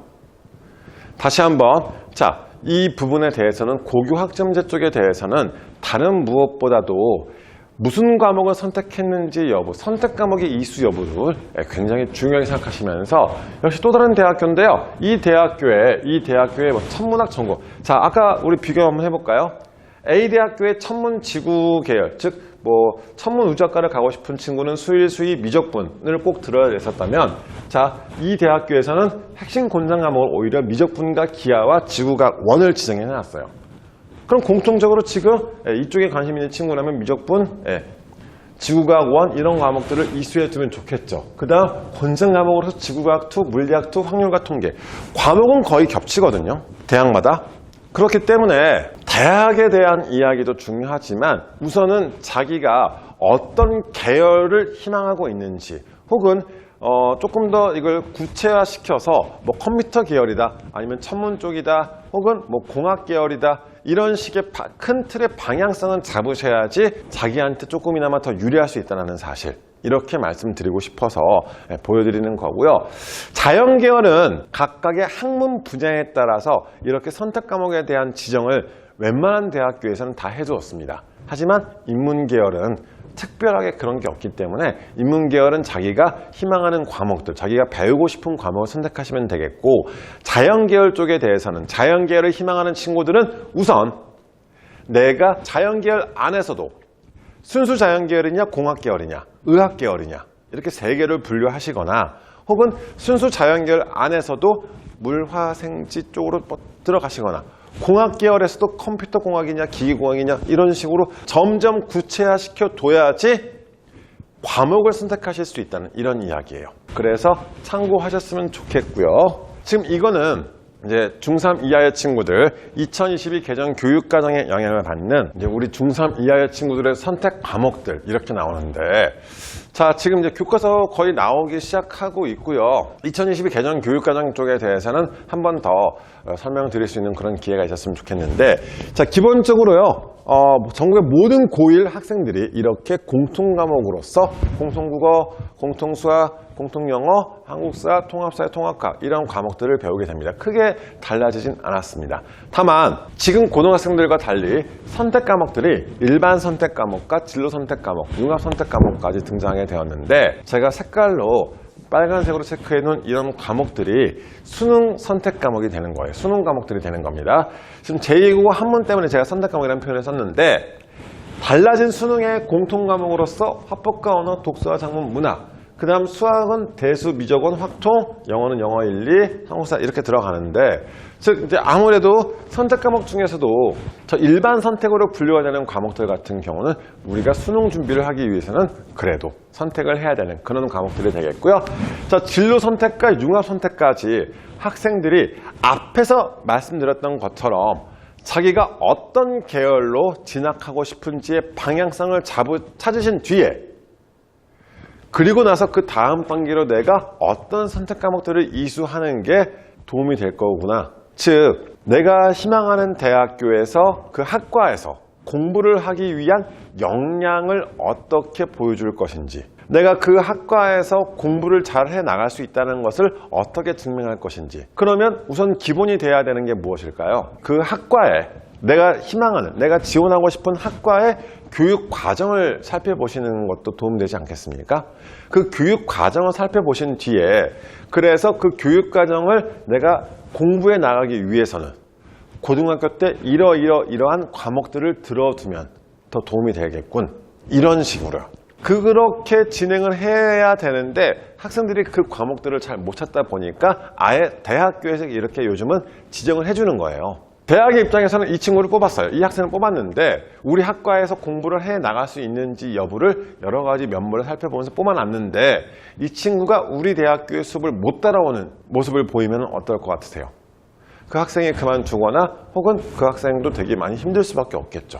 그렇기 때문에 대학에서도 학생 선발할 때 있어서 가장 기본으로 보는 게 그렇게 생각하시면 돼요. 좋게 포장해서 말씀을 드리면 이 친구가 우리 대학교, 우리 학과에 와서 잘 적응하고 공부해 나갈 수 있는지 여부를 확인한다. 그러니까 직설적으로 말씀을 드리면 이 친구를 뽑았을 때 이 학과에서 그만두지 않고 끝까지 졸업할 수 있을까? 이런 식으로 생각하시는 게 편하겠죠. 그러기 위해서는 뭐 성적도 중요하지만 이 친구가 어떤 과목들을 선택해서 해왔는지 여부도 파악한다. 이런 식으로 생각하시면 좋겠습니다. 그래서 우선 이제 과목들에 대해서 이렇게 한번 말씀을 드리는데 부모님 세대 때의 과목들과 굉장히 많이 달라졌죠. 물리학도 화학, 지구과학, 생명과학 이런 과목들을 일반 선택해서 배운 뒤에 조금 더 세부적으로 역학과 에너지, 뭐 전자기와 빛, 물질과 에너지 뭐 이런 식으로 해서 부모님 세대 때 배우셨던 그런 과목의 명칭과 많이 달라진 모습들을 보이게 되는데 그리고 이제 융합 선택이 처음으로 등장이 되었었는데 지금 현재 2015 개정 교육과정에서는 일반 고등학교에서는 보통 과목, 보통 교과로서 공통 일반 진로 이런 과목들을 수업했었고 특목고와 뭐 특성화고 이런 학교들에서 배우는 이런 전문 교과가 별도로 있는 게 2015 개정 교육과정이거든요. 지금 현재 고등학생들 자, 그런데 달라진 교육과정에서는 이 특목고에서 수업하던 전문교과 수업들도 이제는 일반고에서 수업이 가능한, 즉 융합선택 과목이 기존의 특목고에서 진행하던 전문교과 수업이구나 라고 생각하시면 됩니다. 그래서 달라진 2022 개정 교육과정에서는 우리가 공통과목과 함께 일반선택, 진로선택, 융합선택까지 해서 이렇게 다양한 많은 선택 과목들 중에서 자기의 진로 희망에 따라서 자기가 공부하고 싶은 과목들을 선택해서 수업을 듣게 됩니다. 자, 이러한 모습들이 될 것이고요. 자, 그래서 이제 과목 선택에 대해서 이렇게 파악하시고 내신 성적 산출에 대해서는 아까 앞에서 간략하게 언급은 드렸지만 기존의 내신 5등급제, 자 9등급제에서 5등급제로 개편이 되었다. 첫 번째, 이거 판단하시고요. 자, 5등급제가 되었기 때문에 내신에 대한 부담감은 조금이나마 완화가 되었겠죠. 자, 그 다음 과목의 평가 결과에 대해서는 절대평가인 중학교 때처럼 A, B, C, D, E와 상대평가인 1, 2, 3, 4, 5등급을 함께 기재하는 형태. 그 다음 사회과학 과목 같은 사회과학 교과의 융합 선택 과목은 숫자 등급은 기재하지 않고 절대평가 등급만 기재하는 이러한 모습들이 될 것이고요. 쭉 내용 보시면서 그래서 내신 성적 산출에 대해서는 보통 교과들에 대해서 다시 한번 말씀을 드리면, 자, 이 보통 교과라는 것은 일반 선택 과목까지라고 생각하시면 돼요. 그래서 이런 일반 선택 과목들 같은 경우에 대해서는 5등급제의 숫자 등급이 기재가 될 것이고, 나머지 과목들에 대해서는 절대평가로 A, B, C, D, E의 성취도만 제공이 된다라는 그런 내용입니다. 즉, 지금 현재 중3 이하의 친구들 같은 경우 내년에 고등학교 진학하면서부터 내신 성적 산출이 현재 고등학생들보다는 학생 스스로에 대한 부담감은 많이 완화가 된 모습들이 될 것이고요. 학생들의 부담감은 완화가 되었지만 이런 표현이 맞겠죠? 대학의 부담감은 더 늘어날 수밖에 없어요. 기존의 1등급은 4%까지가 1등급이었다면 10%까지 증가를 했고, 이 인원들이 전국의 1등급이 얼마나 많아지겠습니까? 그럼 그 1등급을 어떻게 변별할 것인지의 문제가 발생할 수밖에 없겠죠. 그럼 이 변별할 때 있어서 우리가 대입에서 활용할 수 있는 자료들이 몇 가지가 없거든요. 그러면 뭐 수능으로 활용할 것이냐, 학생부로 활용할 것이냐, 혹은 면접으로 활용할 것이냐 많이 고민하셔야 되는데, 기본적으로는 그래도 우선은 눈에 보이는 숫자 성적을 먼저 챙기시면서 내신 성적과 모의고사 성적 이 두 가지를 챙기시면서 자기의 방향성을 맞춰서 준비할 것이다 라고 말씀을 드리고 싶습니다. 이제 우리 김쌤 수학 같은 경우에 대해서도, 김쌤 수학에서도 지금 계속 이제 수학 쪽에 대해서 달라지는 교육과정, 지금 현재 고등학생들에 대한 준비도 잘 해 나갈 수 있겠지만 초중학생들 같은 경우는 사실 이게 지금 현재 것만 해서도 많이 힘들잖아요. 조금 미리 준비를 해놔야 되는 이런 상황일 건데, 이 달라지는 개정 수학과 교육과정에 대한 준비도 지금 잘 해드리고 있거든요. 그래서 이미 우리들이 어떻게 준비를 시켜나가야 되는지, 지금 현재 교육과정과 달라지는 교육과정이 어떤 차이가 있는지, 자, 이런 것들에 대한 내용들로서 지금 말씀을 드릴 건데, 저희 선생님들이 이제 준비를 시켜나갈 때 있어서 이런 과정의 변화들을 통해서 미리 지금 현재 교육과정과 달라지는 교육과정이라고 해서 내용이 막 엄청나게 달라지거나 이건 아니에요. 자, 다시 한번 말씀을 드리면, 자, 왼쪽이 지금 현재 교육과정이거든요. 지금 현재 교육과정에서 2015 개정 교육과정에서 수학 1, 기존의 공통수학이고 우리가 편의상 공통수학 상하 뭐 이렇게 나누어서 봤었는데, 달라지는 2022 개정 교육과정에서는 그거를 아예 그냥 심플하게 분류해 줬어요. 그래서 공통수학 1과 공통수학 2의 과목으로 분류를 해준 뒤에 공통수학 1에 다항식 그대로 들어가 있죠. 방정식과 부등식, 그 다음 경우의 수와 이제 행렬만 신설을 한 이런 형태로서 공통수학 1이 구성되어 있고요.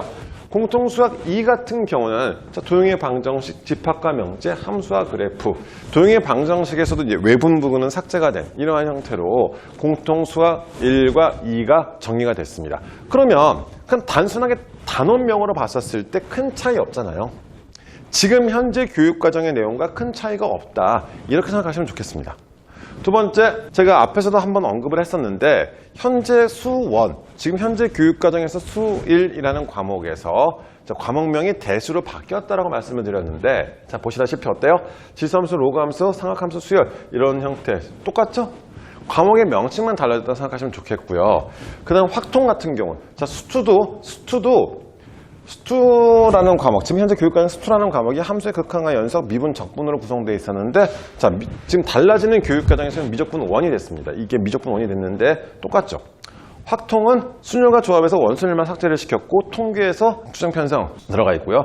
기존의 미적분이 미적분 2로, 그럼 기하 그대로 움직이는 이러한 형태로 벡터가 들어갔을 뿐, 그러니까 약간씩의 변화는 있지만 큰 틀의 변화는 없다는 거. 뭐 없었던 게 갑자기 빵 새롭게 생기고 이런 거 아니에요. 항상 교육과정이 바뀔 때마다, 제가 지금 교육과정 바뀔 때마다도 지금 벌써 저도 여러 번의 교육과정의 변화를 겪었는데, 그때마다 되게 걱정도 하시고 막 불안하시고 그러시던데, 교육과정이 바뀐다는 것은 물론 이제 과목명도 바뀌고 뭐 교과서도 바뀌고 이런 것들도 들어가지만, 기본적으로 학생들이 배워야 할 내용들은 크게 달라지지 않습니다.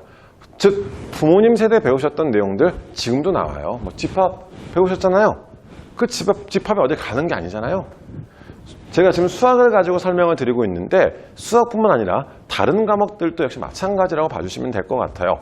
그래서 이런 그 교육과정의 변화, 뭐 교과서가 달라진데 뭐 이런 것들에 대해서 너무 근심과 걱정 없이, 다만 지금 현재 교육과정, 아직 뭐 교과서나 교재가 안 나왔다면 지금 현재 교육과정과 큰 차이가 없기 때문에 거기에 맞춰서 조금이나마 더 준비를 해 나가실 수 있었으면 좋겠습니다. 그게 곧 자신의 경쟁력이 될 수 있잖아요. 그래서 저희 지금 우리 경기도 광주 지역에서는 학원에서도 잘 이렇게 준비를 해서 해 나가고 있으니까요. 한번 이쪽에 대해서도 한번 상담 받아보시면서 같이 우리 아이만을 위한 여러 가지 로드맵을 세우실 수 있었으면 좋겠습니다. 자, 이렇게 내용 보시면서 이미 2022 개정 교육과정에서도 어떤 과목, 이 과목이 무슨 과목이냐 이런 것들에 대한 여러 가지 이제 안내서들이 각각의 교육청들에서 제작되어서 이제 배포되고 있는데, 우선 경기도교육청에서도 이런 고등학교 과목 선택 안내 자료, 그다음 충청부도 교육청에서도 이런 안내 자료들 나왔는데요. 우선은 이제 고등학교 경기도교육청에서 제작 배포한 자료예요. 아까 말씀드린 것처럼 수학 같은 경우 이렇게 아까 이 자료집의 세부적인 내용들을 보시면 이런 식으로 그 과목에 대한 안내, 그리고 다른 과목과의 관계, 어떤 것들을 배우는지, 그 다음 이게 어떤 진로와 연결을 시켜서 볼 수 있는지 이렇게 간략하게 정리가 되어져 있습니다. 그래서 참고하시면 좋겠는데, 다시 한번 아까 말씀드린 것처럼 2015 개정 교육과정에서의 공통수학의 내용과 크게 달라지지 않았다는 것을 지금 보여드리고 싶어서요. 우리 아이가 지금 수학 쪽에 대해서 조금 더 준비를 해 나가고 싶은데 교과서가 바뀌는데 굳이 할 필요가 있냐, 뭐 이런 것들을 물어보시기 때문에 물어보셔서 지금 이걸 넣어 놓은 거거든요. 그래서 달라지지 않습니다. 일부 약간 차이는 있을 뿐 크게 달라지지 않기 때문에 지금 준비를 하는 과정에서는 계속해서 꾸준하게 해 나가셨으면 좋겠다는 취지로 지금 보여드리는 거고요. 이런 자료들 같은 경우도 이제 교육청이라던가 경기도 광주 학부모 네이버 카페 같은 데서도 자료 보시면은 이런 자료들을 통해서도 계속해서 우리가 확인해 보실 수 있게끔 해드리고 있으니까 같이 봐주시면 좋겠습니다. 자, 그러면서 우리 이제 마지막 이제 학생부 쪽으로 한번 이야기를 드리려고 하는데요. 이렇게 이제 학생부 쪽에 대해서, 그러니까 기본적으로 우리 학생들을 평가하는 요소는 세 가지죠. 지금 대입을 준비하는 과정에서 대입에서는 한 명의 학생들을 평가하기 위해서 볼 수 있는 게 내신 성적이 있을 거고, 그 다음 수능 성적이 있겠죠. 지금 수능 성적도 설명드렸었습니다. 그 다음 이제 마지막 평가 요소인 학교생활 기록부에 대해서 말씀을 드리려고 하는데요. 자, 학교생활 기록부, 중학교와, 왼쪽에 중학교 학생부와 오른쪽에 고등학교 학생부로 이렇게 비교하실 수가 있습니다. 자, 중학교 학생부와 고등학교 학생부의 차이점이라고 굳이 말씀을 드리자면 자유학기제가 있냐 없냐, 그 다음 자격증이 있냐 없냐, 이 정도 차이고 나머지는 큰 차이가 없는 대신, 자, 고등학교 학생부 같은 경우는 우리가 중학교 때는 특목고를 준비하는 학생들을 제외하고는 자기가 특목고를 준비하는 게 아니면은 굳이 막 학생부에 대해서 엄청나게 관심을 갖고 그러지 않았었거든요. 자, 하지만 이제 그랬던 학생들이라도 고등학교에 진학하게 되면은 적어도 한 학기에 한 번씩은 자기 학생부 쪽에 대해서 관심을 가지면서 어떻게 준비를 하고 어떻게 잘 정리를 해야 되는지 한 학기에 한 번 정도씩은 관심을 가졌으면 좋겠습니다. 보통 학기 말에요. 학교마다 약간씩 학교마다 그리고 과목마다 약간씩 차이는 있습니다. 학교마다 과목마다 차이는 있긴 하지만 초안이라고 해서 기초 자료를 정리를 해서 이제 제출을 해야 되는 케이스들이 종종 있어요. 이게 과목 선생님들도, 우리 학교 선생님들도 학생부에 대해서 더 많이 신경 써주시고 싶으신데 학생들에 대해서 세부적으로 잘 모르시는 케이스들도 있기 때문에, 그래서 학생들이 희망하는 바, 그리고 수업을 통해서 성장한 내용이 어떤 것들이 있는지를 학생들한테 기초 자료를 수집해서 정리하실 때 좀 도움 될 수 있게끔 이렇게 아이들한테 받는 경우가 많거든요. 그랬을 때 자기 학생부에 대해서 조금 관심 가지시면서 준비를 했으면 좋겠습니다. 잘 챙겼으면 좋겠습니다. 자, 그러면 이 학교생활 기록부는 부모님들 학생부 보신 적 있으세요?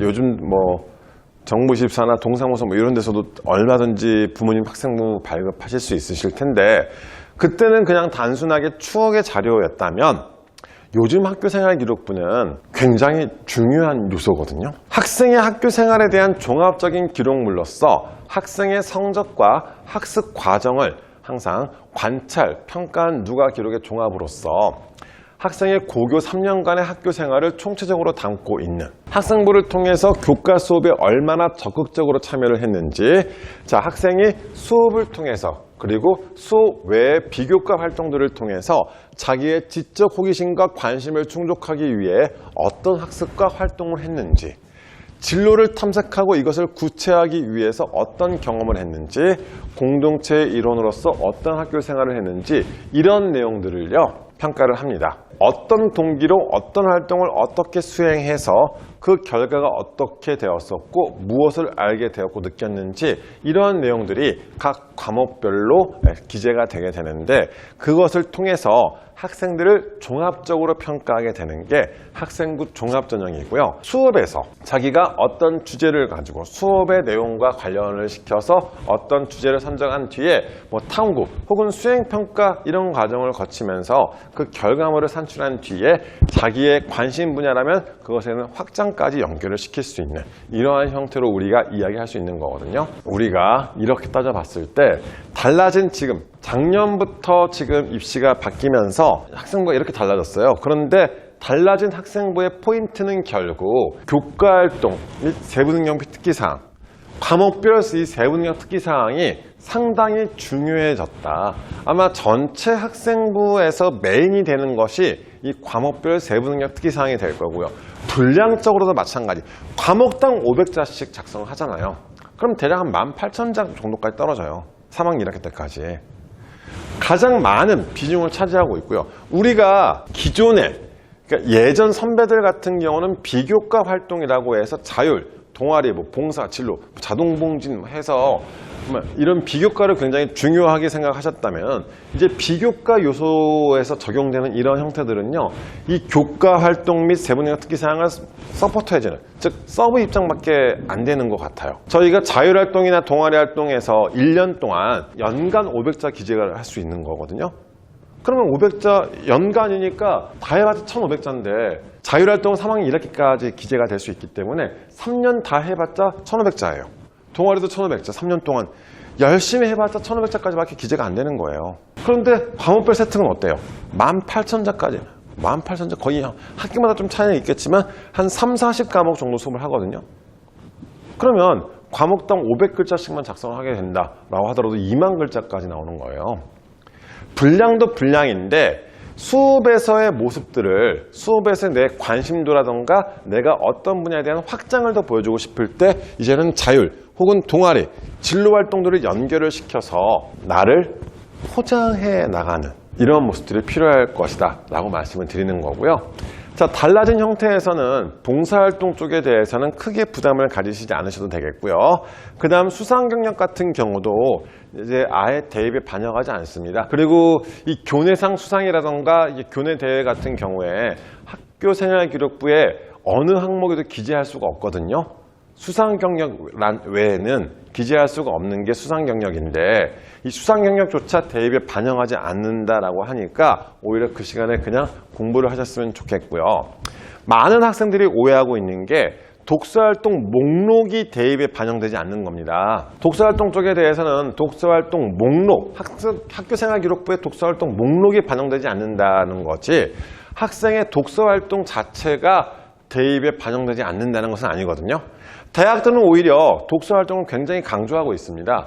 독서를 통해서 학생의 관심 분야와 심화된 탐구활동의 모습을 파악하고 개인의 상황에 따라 여러 분야에서 다양한 독서활동을 할 수도 있고 한 분야에 깊이 있는 독서를 하기도 하는데, 어느 쪽이 더 유리한 평가를 받는다고 단정 지을 수는 없고, 독서량이 많고 어려운 책을 읽었다고 반드시 좋은 평가를 받는 것은 아니므로 본인이 이해하고 소화해낼 수 있는 그런 내용과 분량을 선택해서, 즉 이 독서 활동을 그래서 세특이나 혹은 자율, 동아리, 진로 각각의 항목들에 지금 독서 활동들을 많이 넣는 추세거든요. 그래서 이런 독서 활동 쪽에 대해서도 독서 활동 목록은 반영하지 않지만 학생부의 각각의 항목들에 이러한 내용들을 기재할 수 있기 때문에 자신의 독서 활동을 저렇게 담아낼 수 있었으면 좋겠다는 취지로서 보여드리는 거고요. 자, 달라진 학교생활 기록부 기재는 결국 학교 수업 중심으로 진행한다. 이런 학교 수업 중심으로 진행하는 달라진 학생부 기재 확인하시면 좋겠습니다. 그래서 자기가 학생부를 관리한다는 것 자체는 평상시 학교생활, 학교 수업을 잘 들으셨으면 좋겠고요. 제발 학교 수업 잘 들으시면서 활동적인 내용, 여러 가지 활동을 하기보다는 자기의 학업적인 역량을 더욱더 보여주실 수 있었으면 좋겠다는 취지로 말씀을 드리는 겁니다. 이렇게 해서 학생부 관리가 진행이 됐으면 좋겠고요. 자, 우리가 보통 학생부 종합 전형이라고 표현하잖아요. 이 학생부 종합 전형이다라고 이야기했었을 때 종합적으로 학생을 판단한다, 파악한다, 이러한 형태는요. 자, 학업 역량과 진로 역량과 공동체 역량의 세 가지로 크게 분류를 한 뒤에 학생부를 통해서 학생들의 역량을 평가한 이러한 요소로서 생각하시면 좋겠는데, 학업 역량은 그냥 쉽게 생각하세요. 이 친구가 대학교에 와서 수업을 잘 따라갈 수 있을지 여부를 확인하는 거. 이게 학업 역량입니다. 대학 교육을 충실히 이수하는 데 필요한 수학 능력, 이렇게 생각하시면 좋겠고요. 그걸 무엇을 통해서 보느냐? 학업 성취도, 학업 태도, 탐구력, 이런 것들을 통해서 학생들을 파악하고 평가하는 거고요. 자, 두 번째 진로 역량 쪽에 대해서 이야기했었을 때 이 진로 역량 쪽 같은 경우는 자신의 진로와 전공에 관한 탐색 노력과 준비 정도. 즉, 자, 전공 적합성이 아니에요. 진로 역량입니다. 그러면 그 진로 쪽에 대한 관심과 어떤 준비를 하고 있는지 정도인데, 그 준비 정도에 대해서 오해를 하시는 게, 자, 뭐 그 관련된 활동을 무조건 막 활동을 많이 해야 된다, 이게 아니라 제일 먼저 보는 것이 아까 뭐라고 그랬었죠? 그 관련 수업을 이수했는지 여부를 확인하는 거예요. 그 관련된 수업을 이수했는지 여부 확인, 이게 첫 번째다. 이렇게 판단하시면 좋겠습니다. 그리고 두 번째, 그 과목들의 성적을 보겠다는 거고요. 교과 성취도. 그리고 나서 그 과목과 수업에서 활동들, 이런 것들을 통해서 진로 역량을 파악하겠다. 이렇게 봐주시면 좋겠고요. 그 다음 세 번째로서 공동체 역량 쪽인데, 지금 공동체 역량에서는 첫 번째 생각하신 뭐 리더십 뭐 이런 것들도 물론 들어가긴 하지만 첫 번째로 강조하는 것은 협업, 그 다음 소통. 그러다 보니까 학생들이 세특을 작성할 때 보통 토론과 발표 쪽에 대한 내용들을 많이 정리하거든요. 그래서 이러한 내용들을 담아내고 있는 것들, 그 다음 상대방에 대한 존중과 이해, 원만한 관계 형성, 이런 것들이 들어갈 수 있겠고, 그 다음 성실성과 함께 규칙 준수에 대한 내용, 그 다음 리더십까지 이런 공동체 역량의 형태로서 파악하시면 좋겠습니다. 자, 그러면서 이 내용들을 제가 각 대학교에서 학생부 종합전형 가이드북이라는 자료집들을 많이 만들어서 내는데, 제가 이제 학생들도 그렇고 여러 설명회들을 진행하면서 말씀을 드릴 때 이름 자체가 왜 학생부 종합전형일까요? 학생들을 종합적으로, 그러니까 일부분만 보는 것이 아니라 우리 아이의, 우리 학생들의 학교생활 기록부를 전체적으로 평가를 진행하는 거거든요. 즉, 서류의 그 한 문장, 뭐 되게 이거를 작게 보지 마시고 서류 전체를 통틀어서 어떠한 이미지인지, 전체적으로 어떤 모습을 보이고 있는지, 이런 것들을 생각하셨으면 좋겠습니다. 자, 그런데 이게 학생들이 작성을 하거나 혹은 학생들이 이제 학교에 기초자료를 제출할 때는 과목에 맞춰서 그 과목에만 집중하다 보니까 너무 작게 봐요. 그래서 우선 큰 틀에서의 를 판단하시고, 두 번째로서는 그 과목과의 연계성, 지금 학년도에서 지금 이번 학기에서 자, 다른 과목과의 연계성도 생각하시면 좋겠고, 혹은 2학년, 3학년 학생들 같은 경우는 작년까지 마감된 학생부를 통해서, 즉 1학년 때 학생부를, 지금 2학년 학생들은 1학년 때 내 학생부를 한번 살펴보세요. 1학년 때 학생부를 살펴보시면서 거기서 연결을 시키시는 것도 고민해 보실 수 있겠죠. 그것도 나잖아요. 작년보다 이렇게 성장했다는 것을 보여주는 것도 굉장히 메리트 있는 거거든요. 자, 그래서 우선은 학생부 내에서 다수의 관찰자. 자, 이것도 포인트죠. 왜? 한 분이 보시는 게 아니잖아요. 여러 선생님들께서 나를 평가한 내용들이 서로 연결되어져 있으면은 더 내 모습이 나타날 수 있겠죠. 자, 그래서 기초적인 학업 역량과 진로 탐구 역량, 이런 그 학업적인 역량과 더불어서 공동체 역량까지 포함시킬 수 있겠고, 혹은 이거는 이제 한양대학교 자료인데 여러 선생님들께서 이 학생을 평가를 하실 때 A 선생님이 예를 들어서 이 친구는 차별화된 도전을 하고 어쩌고저쩌고 막 들어가 있어요. 그런데 다른 수학 시간에 수학 선생님께서 다양한 방법으로 혹은 새로운 접근을 시도하는 뭐 이런 모습들이 문장에 들어가 있어요. 그러면 이 친구는 어때요? 정말 그런 것처럼 보이겠죠. 그다음 또 하나 이제 담임 선생님께서 뭐 자율이나 진로활동 쪽에서 여러 학문들의 융합적인 모습들을 보인다.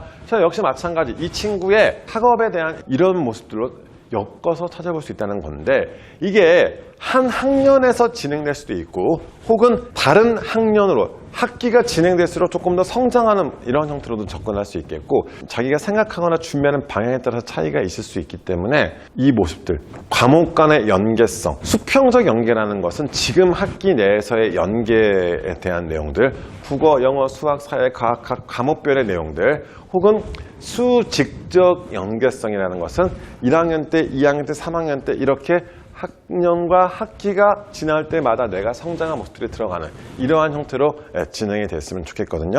이렇게 평가를 하기 때문에 우리가 이런 것들을 통해서 내가 이렇게 준비하면 좋겠구나 라는 생각을 하실 수 있었으면 좋겠고요. 학생부 쪽에 대해서 여러 이야기들을 해주시는데, 부모님들과 우리 학생들이 생각하는 것보다 학생부에 기재가 안 되는 게 더 많거든요. 기재 불가 항목들이 꽤 많습니다. 그래서 굳이 복잡하거나 정말 어렵거나 이런 것들을까지 생각하기보다는 내가 이 과목에 대해서, 이 분야에 대해서 정말 이렇게 탐구를 해 나가거나, 그러니까 나의 학업적인 역량을 보여주면 되는 거예요. 그런데 이렇게 생각해 보세요. 지금 학교 수업에 충실한 게 더 중요하잖아요. 학교 수업에서 내가 받아먹고 나서 이 수업을 통해서 내가 이렇게 받아들여서 이렇게 성장했다는 것을 보여줘야 되는데, 자꾸 맨 처음에 말씀드렸던 것처럼 어떤 결과물들을 만들어내려고 하시는 것들이 되게 안타까웠었습니다. 고등학생이 물론 엄청나게 놀라운 학업적인 성취 혹은 어떤 결과물들 발표를 할 수 있겠지만, 우선 학생부에 논문이라던가 이런 것들은 기재가 안 되잖아요. 그 다음 지적재산권에 내가 출간을 했다거나 이런 것들도 기재가 안 되거든요. 기재 안 되는 게 너무 많은 거예요. 그래서 어떤 결과물에 대한 기재보다는 이 친구가 이렇게 성장해 나가고 있고 이 관심 분야에 대해서 이 정도의 지적 성취 혹은 학업적인 역량을 보이고 있다, 이게 드러나야 되는데, 그러다 보니까 제일 활용하기 쉬웠던 게 독서였었습니다. 근데 심지어 독서도 서울대학교를 비롯한 상위권 대학에서는 독서를 굉장히 중요시 여기거든요. 특히 작년에 이건 이제 서울대학교 자료예요. 2024학년도 서류평가부터 학교생활기록부의 독서활동 사항이 반영되지 않고 자기소개서가 폐지되어 지원자의 의미 있는 독서 경험에 대한 직접 들을 수 없게 되었습니다. 하지만 이 변화가 독서가 더 이상 중요하지 않다는 의미는 아닐 것입니다. 독서활동 목록과 자기소개서가 없어도 지원자들이 독서를 통해 쌓아 올린 지적인 역량은 학생부 곳곳에 드러납니다. 책은 여전히 중요한 배움의 도구이며 독서로 쌓아 올린 힘은 쉽게 사라지지 않습니다. 서울대학교는 여전히 독서를 통해 생각을 키워온 사람을 기다립니다.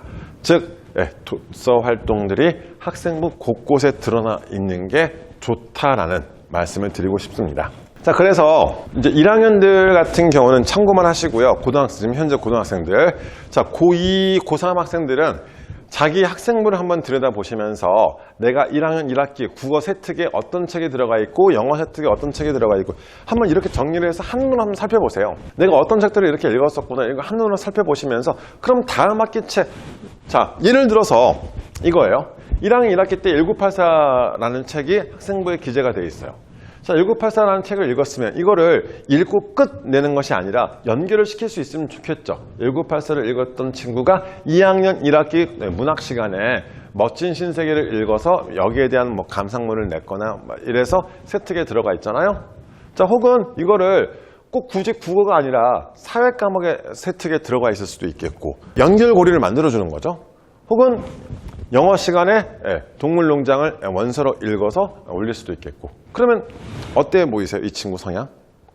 두 번째, 자, 어떤 친구가 1학년 사회 시간에 마이클 셀던의 정의란 무엇인가라는 책을 읽었습니다. 자, 정의란 무엇인가를 읽은 이 친구가 한 작가로만 계속 뚫고 나가도 되는 거예요. 2학년 사회문화 시간에, 2학년 사회문화 시간이나 혹은 법과 정치 시간에 공정하다는 착각을 읽어서 세특에 기재를 했어요. 혹은 공통은 자율 동아리 진로 활동 쪽이라고 생각하시면 되거든요. 자, 제가 무슨 동아리 활동을 하면서 뭐 경제 동아리 활동하거나 혹은 뭐 이런 사회 동아리 활동을 하면서 돈으로 살 수 없는 것들이라는 책. 자, 이 친구는 좀 마이클 셀던 매니아처럼 딱 연결되면서 왠지 정의로워 보이지 않으세요?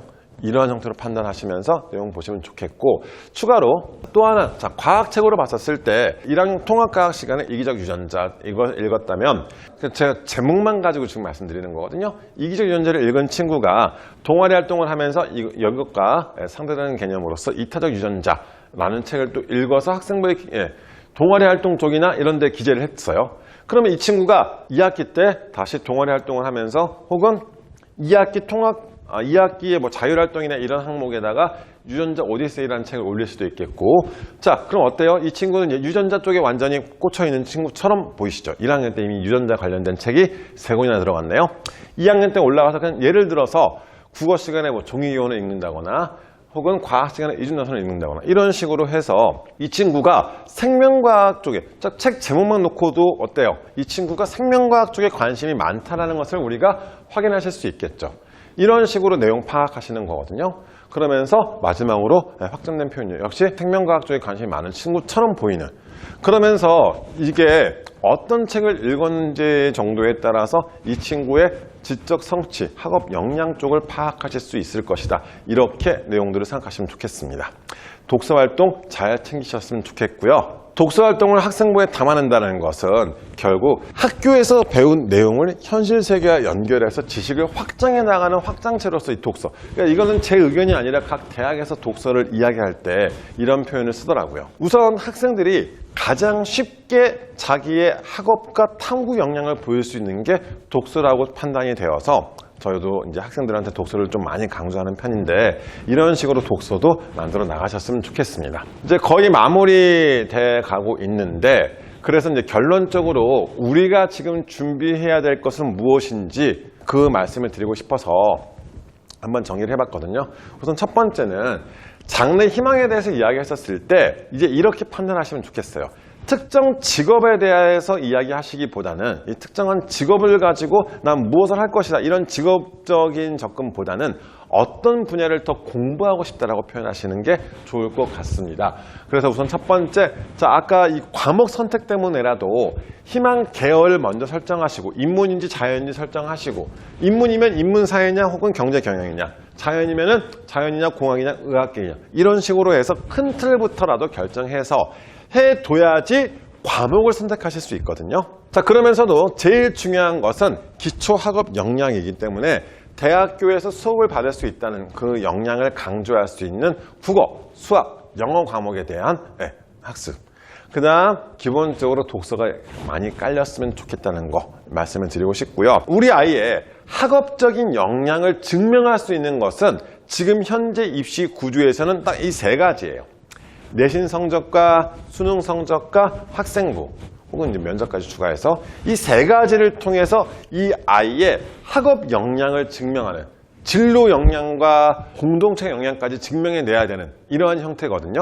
지금 내가 할 수 있는 가장 좋은 거는 우선 흔들리지 않는 기초, 즉 내 실력을 쌓은 뒤에 그 다음 단계에서 더 무언가의 전략을 추구하는 이런 모습들도 필요할 것 같아서 한번 말씀을 드렸습니다. 마지막으로 저희가 이제 제가 7, 8년 동안 여기 자주는 아니지만 매년 이렇게 오면서 느꼈던 게 저희도 이쪽에 대한 이야기도 많이 들어보고 혹은 의견들도 들어보고 학생들에 대한 설문조사 이렇게도 해보고 했었는데 지금 저희 교육그룹 같은 경우에 대해서 말씀을 드렸을 때 뭐 오히려 저보다 더 잘 아시겠죠. 학부모님들도 학생들도 여러 가지 의견들이 있겠지만 전체적으로 보면은 다 굉장히 좋은 것 같아요. 8월 19일 날 태전동에 새롭게 들어가고요. 그 다음 지금 기존에 이제 경안동 같은 경우도 시설적으로 이 시설적인 모습들에서 전체적으로 지금 개조가 진행된다고 해서 저도 굉장히 지금 기대하고 있거든요. 내년에 또 저희가 아마 현장에서 설명회를 진행할 수 있다면 한번 찾아뵙고 또 보여드리고 싶은데 전체적으로 이런 시설적인 부분까지도 다 새롭게 리뉴얼되고 준비를 해 나간다라고 하니까 한번 더 기대하셨으면 좋겠고 그 다음 태전동에 새롭게 이제 오픈했었을 때 아마 지리적인 여건 때문에 다니기 힘들으셨던 분들도 같이 한번 생각하시면서 준비하셨으면 좋겠습니다. 그래서 한 지역에서 이렇게 오랫동안 유지하면서 그리고 이제 뭐 이렇게 표현하신 것처럼 37년간 압도적인 1등을 유지할 수 있었던 그 이유를 한번 직접 체험하시면서 우리가 학원을 다니는 목적은 우리 아이가 성적을 올리는 것도 중요하지만 최종적인 결과물을 어떻게 만들어낼 수 있는지 여부거든요. 그리고 이렇게 대형 학원 같은 경우의 특징은 특정한 자기들의 커리큘럼을 바탕으로 해서 준비를 해 나갈 수 있다는 장점과 함께 학원 측에서도 컨설팅이나 여러 가지 학습 상담까지도 같이 진행해 드리면서 우리 아이를 종합적으로 토탈 이렇게 케어해 나갈 수 있는 이러한 모습들을 찾아볼 수 있기 때문에 선택하실 때 이런 부분들이 좀 많이 도움이 됐으면 좋겠고 그거잖아요. 그냥 학원을 다니는 것이 아니라 학원이 우리 학생한테 도움이 될 수 있어야 되잖아요. 그런 의미에서 경기도 광주 지역에서는 정말 고려하실 대상이 될 수 있는 그런 학원인 것 같아서 말씀을 드립니다. 저희도 저 같은 경우도 지금 벌써 7, 8년째 여기서만 설명회를 진행해 드리고 있잖아요. 그런 것들 참고하시면서 함께 준비해 나가실 수 있었으면 좋겠습니다. 오늘 아마 이제 제가 준비한 내용은 거의 여기까지 준비를 했는데 오늘 정리한 내용 마지막으로 자, 입시 제도가 어떻게 바뀌든지 간에 대학은 우수한 학생을 선발하고 싶어 합니다. 이 우수한 학생의 범주가 되기 위해서는 눈에 보이는 숫자적인 성적, 내신 성적도 중요하고 수능 성적도 중요합니다. 그리고 더불어서 학생부 관리까지 진행이 되면서 자기가 꾸준하게 자기 모습을 관리해 나갈 수 있는 이러한 모습들 생각하시면서 하나씩 준비해 나가셨으면 좋겠고요.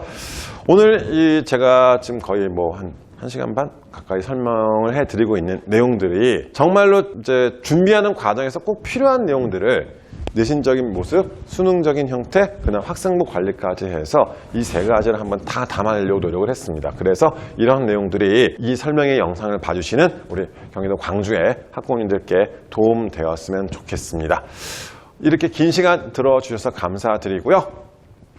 네, 오늘 정말 이 내용들이 우리 아이들을 준비해 나가는 우리 아이들의 대입과 고입을 준비해 나가는 과정에서 많은 도움 되었으면 좋겠습니다. 감사합니다.